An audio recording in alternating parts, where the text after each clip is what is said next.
Wait, what? Bite, paw, spit, tap. Hey.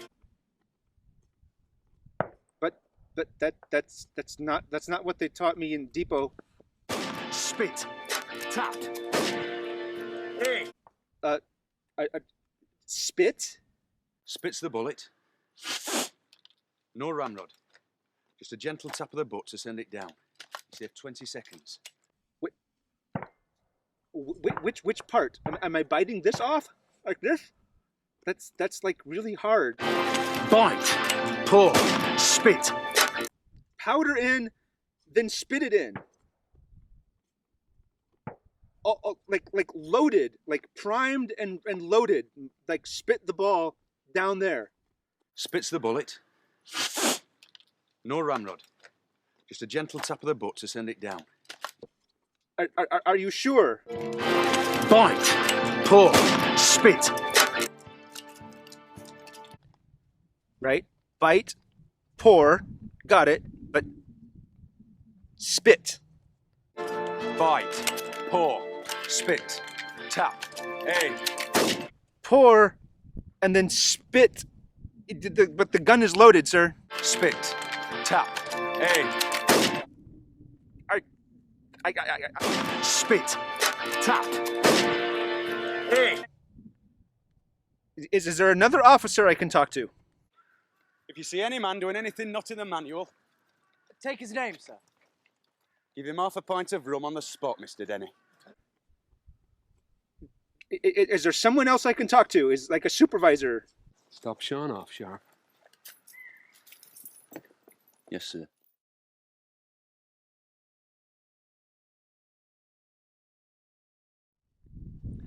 So we have two purposes we want to go over. First, most importantly, something that you should never, ever do. Something that is exceptionally unsafe and dangerous.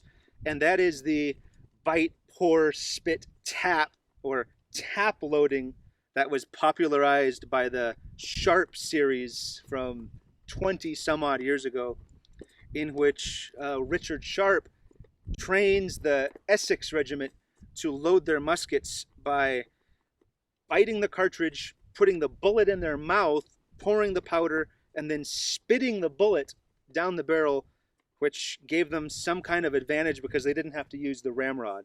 But what you are doing in a military flintlock, you bite, pour, so you're priming the pan.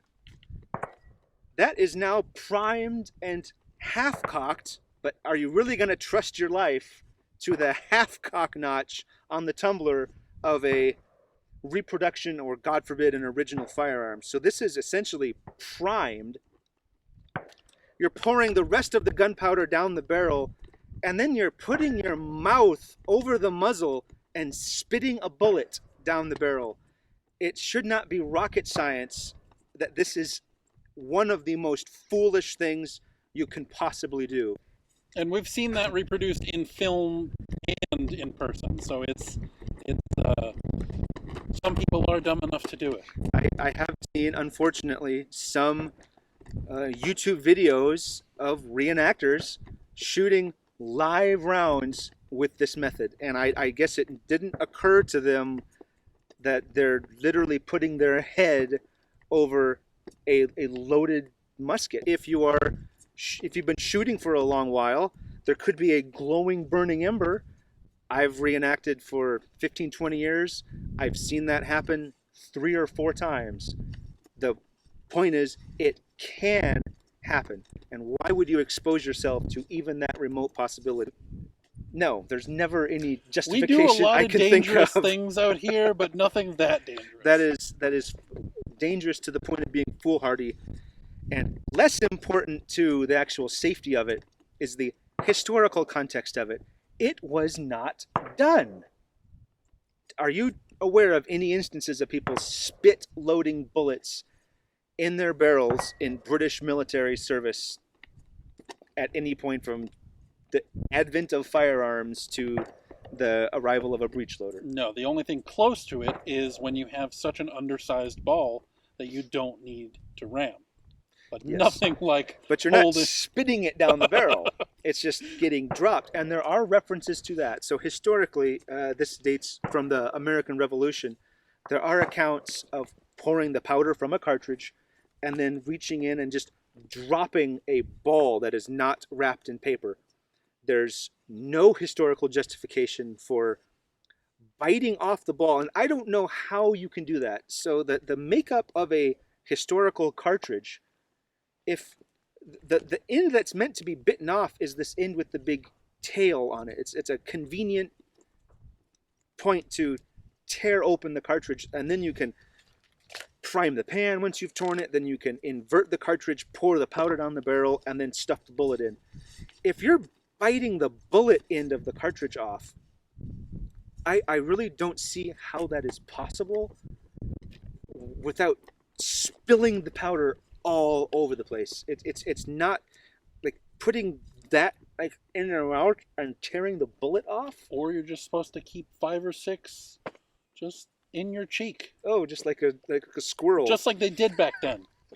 So it's Don't do it. don't do it, and it's completely inaccurate. So They yeah, didn't it's do that, pointless. and it's fast enough firing 3 or 4 rounds a minute. It is. I don't see how it is. It gives you any advantage. I think you would be more distracted with a mouthful of bullet and black powder and spinning that around, And occasionally maybe blowing And- your head off. and something that might be worth not with a gun, but maybe with a piece of PVC pipe or something. I think it would be hard to get a soaked saliva, torn piece of paper ball down a barrel without dropping it.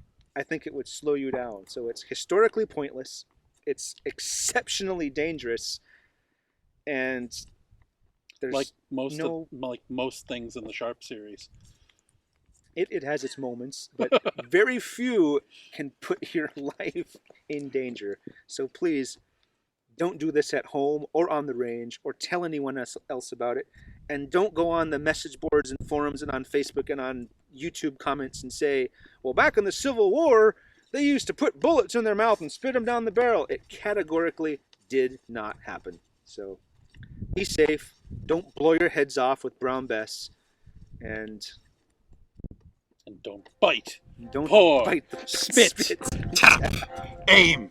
Here's 40 shillings on the drum to those who volunteer to come to list and fight the foe today, over the hills and far away, o'er the hills and o'er the main, through Flanders, Portugal and Spain.